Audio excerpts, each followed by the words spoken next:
everyone, it's Helen here, and I just wanted to run through a little exercise that we did in class this morning using the squashy Pilates ball.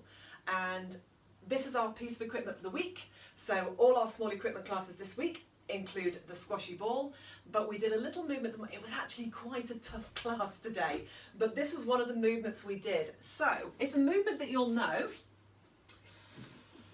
And all I'm going to do is I'm going to take my squashy ball and put it underneath my right shin and my right knee. Okay, now you can't really see it, but it is here because I really want you to see my other leg. That's more important.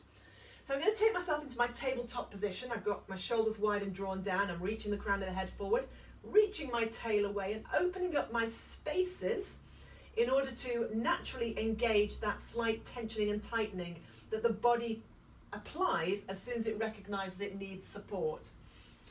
So just being here, because I've got my right knee raised, that's lifted the right side of my pelvis slightly.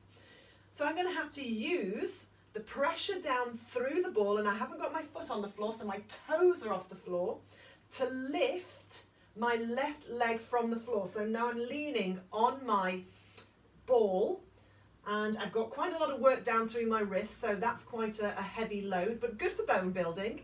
And then from here, I'm extending the leg away, and then I'm pulling it back.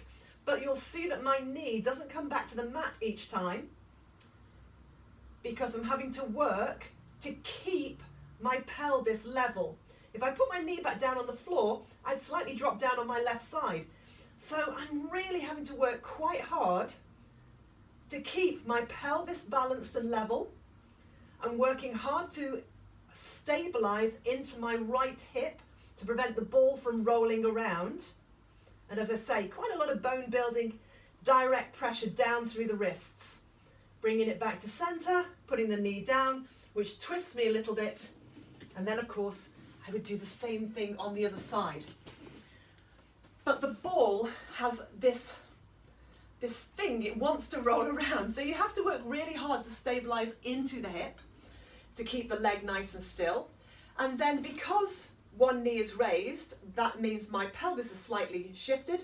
So I have to work to bring my pelvis back, which lifts my left knee up, so that when I extend my leg back, keeping my pelvis level, I'm having to work really very hard. It's just a little theme change on the normal tabletop position that we do with the knees to the floor, but adding the ball adds a certain little something to it. If you've got a ball at home, try it and then let me know what you think. I'll speak to you soon.